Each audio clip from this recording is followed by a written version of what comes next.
Good morning sir. Good morning. मैं comment section के कुछ क्वेश्चंस ले रहा हूँ। पीरियड फिनिश होने के बाद पेट में दर्द क्यों होता है बहुत ज़्यादा? ओके, नमस्कार। मैं डॉक्टर बैनर्जी हूँ, जबलपुर से ideal fertility IVF and genetic centre का संचालक। और हम जल्दी शिफ्ट होने वाले हैं अपनी नई जगह पर, तो उसकी जानकारी आपको दे दी जाएगी। और ये वाला जो क्वेश्चन है ये मैं ले रहा हूँ कि पीरियड फिनिश होने के बाद दर्द क्यों होता है। मैं 2-3 चीजें बहुत इंपॉर्टेंट बताना चाहता हूँ।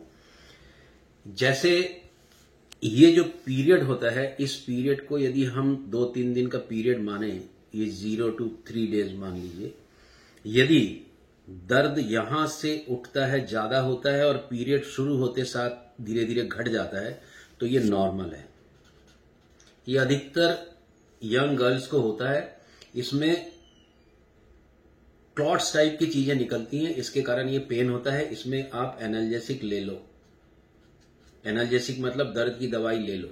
दर्द की दवाई लेने से 1 या 2 दिन लेने से कोई असर नहीं होता है स्वास्थ्य पे, और ना उसकी आदत पड़ती है। दूसरा, ये दर्द पीक जाने के पहले यहीं आप ले लो तो आपको ये दर्द का एहसास उतना नहीं होगा। नॉर्मली लोग दवाई जब बहुत दर्द होता है तब लेते हैं और ये दर्द ठीक होने में टाइम लग जाता है।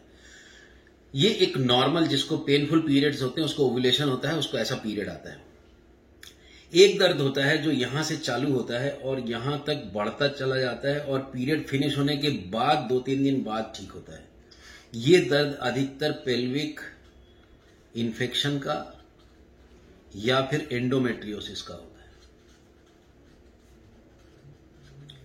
ऐसे केस में यदि आपको ये दर्द पीरियड आते समय पेट का निचला हिस्सा भारी लगने लगे, दर्द होने लगे और पीरियड जाने के बाद भी थोड़े दिन बना रहे, डॉक्टर को जरूर दिखाना चाहिए। इसमें भी आप एनाल्जेसिक ले सकते हो, पर पेल्विक इन्फ्लेमेटरी डिजीज या उसमें एंटीबायोटिक और एंडोमेट्रियोसिस में उचित ट्रीटमेंट लेना जरूरी है। ये नॉर्मल कारण होते हैं पेनफुल पीरियड्स के। सर, लो AMH में अंडे नहीं बनते या क्वालिटी नहीं होती?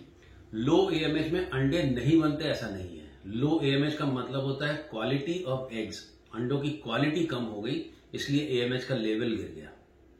IVF किया, 11 अंडे निकले बट एक भी एम्ब्रियो नहीं बना, क्या कारण हो सकता है? बहुत सारी बार ऐसा हमारे यहाँ पर भी होता है। डिपेंड करता है कि आपके अंडे की क्वालिटी कैसी है, कितने M2 में थे, इक्सी हुआ कि नहीं। यदि इक्सी हुआ तो कितने देर फर्टिलाइजेशन हुआ, कब तक हुआ, कितनी दूर तक चला।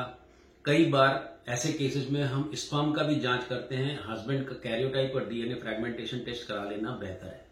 सर, 5 दिन वाली मेडिसिन से पीरियड आता है तो क्या नेचुरल कंसीव हो सकता है? बिल्कुल हो सकता है।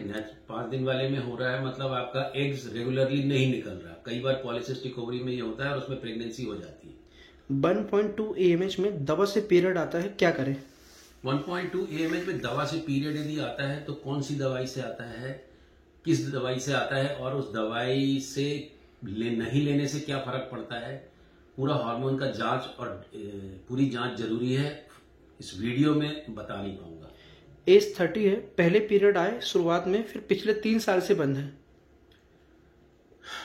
ये सेकेंडरी एमिनोरिया का केस है और मोस्ट ऑफ द टाइम जो क्रोमोसोमल डिफेक्ट्स होते हैं, टर्नर सिंड्रोम जैसी चीजें होती हैं, कुछ ना कुछ ऐसी चीज होती है जिसके कारण पीरियड इस तरीके का आके फिर बंद हो जाता है। कई बार यूट्रस की टीबी या यूट्रस में एशरमैन सिंड्रोम या एडेशन के कारण भी हो सकता है। इसकी जांच करना बहुत जरूरी है। पीरियड रेगुलर है, AMH 3.22 है, बट एग 12 मिलीमीटर से ज्यादा नहीं बनता।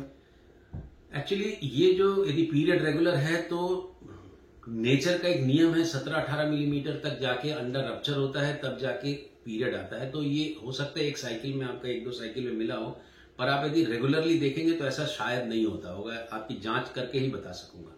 सर, एग की क्वालिटी फर्स्ट बेबी होने के बाद सेकंड में कम हो जाती है क्या?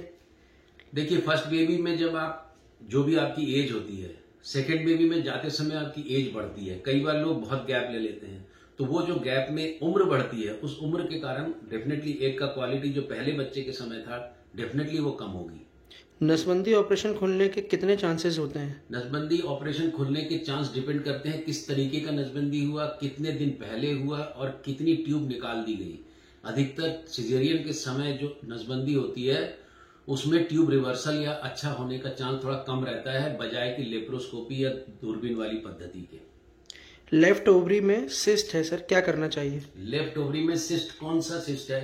चॉकलेट सिस्ट है कि कॉर्पस ल्यूटियल सिस्ट है। सिस्ट बोलने से काम नहीं होता, किस तरीके का सिस्ट है, पीरियड रेगुलर है कि नहीं, ये सब जांच करके ही बता सकते हैं। अगेन एक क्वेश्चन है कि आईवीएफ में ईएमआई की सुविधा है कि नहीं? आईवीएफ में ईएमआई की सुविधा का व्यवस्था हम कर रहे हैं। हमारा देवेन एचडीएफसी बैंक से शायद। Yes exactly. क्या चल रहा, थोड़ा आप बता दो। हमारा बहुत ही जल्दी आईवीएफ में ईएमआई की सुविधा हो जाएगी। बहुत ही जल्दी हम नए क्लिनिक में शिफ्ट होंगे, वहां पे पूरी सुविधाएं की जाएंगी पेशेंट्स के लिए। आपके बैंक के साथ में जो भी टाई अप होगा वो हम आपको बता देंगे, और बैंक और जो ग्राहक हैं उनके साथ में वो एक करार होके हो सकता है कि ईएमआई की सुविधा हम आरंभ कर दें। सुनने के लिए बहुत बहुत धन्यवाद।